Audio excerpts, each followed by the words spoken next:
Gamot sa mga angkol, itaas ang gamot sa mga angkol. Bunalikol, bunalikol, bunalikol, bunalikol.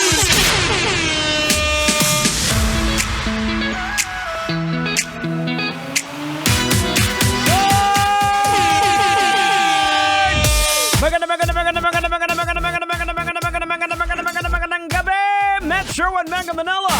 Give it a quick check. It is now exactly 32 minutes after 6 o'clock in the evening. I hope you guys are having a great time. We are broadcasting live across the city by the bay. That's right, mga kabisyo. Kayo pa rin po yung nakatutok dito sa programa. EDSA! Pinangungunahan po niya ng napakaangas sa lahat. Henyo! Tengder, pero juicy pa rin kag nagarago mo.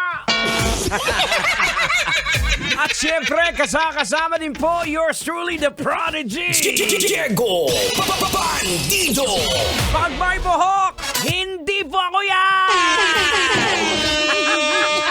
At syempre mga kabisyo, hindi naman po makukumpleto ang programang EDSA kapag hindi po natin kasama ang napakakulit at napaka-cute na si Duday! Hello po everyone! Ako po si Duday at kaya ko pong baguhin yung boses ko, Uncle Diego. Pwede kong gawing robot. Aba, sige nga, pakita mo, parinig mo nga sa amin kung kaya mo baguhin. Okay po! Eto po! Hello, ako si Duday.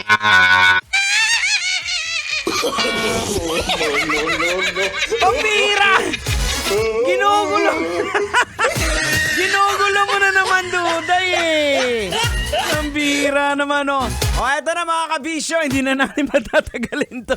O, wag ka na magpipindot-pindot ng kung ano-ano dyan, ha? O, eto na. Hindi na natin patatagalin to. Pag-usapan na natin to.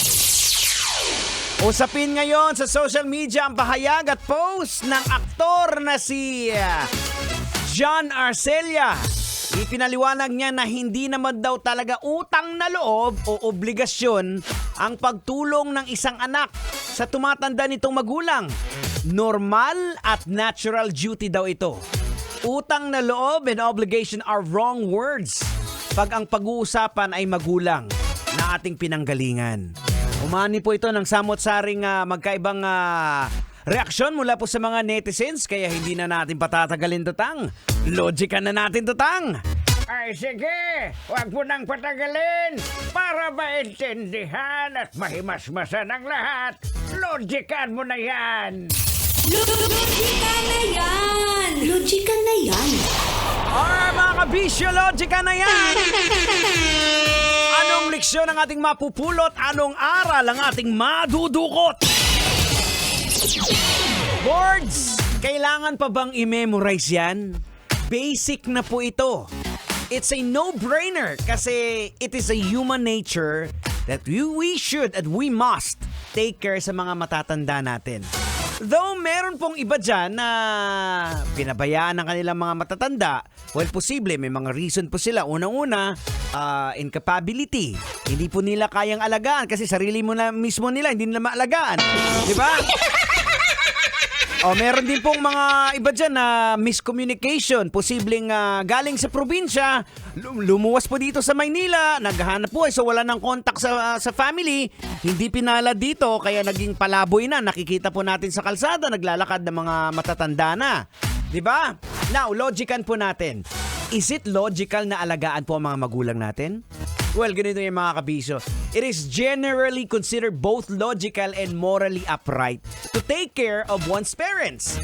See, there are several reasons why this, in the case of, isa pong rason dyan is yung tinatawag nating reciprocity. O, yung mga magulang po natin ay nag-sacrifice po ng napakahabang panahon para i-raise po tayo to provide love, support, and resources. So nararapat lang po na ibalik po natin yun sa kanila bilang pagtanaw ng utang na loob pa rin po ang tawag po dyan eh.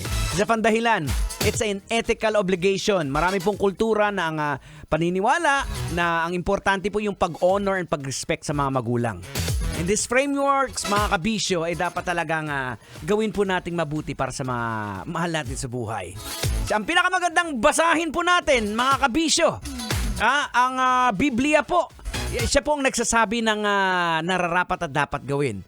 Sa mga kabisyo po nating nakatutok ngayon dyan, maraming salamat sa pagtutok. Wag na wag bibitiw, ha! Dito lamang yan sa pinaka-astig, pinakamalupit na programa, EDSA!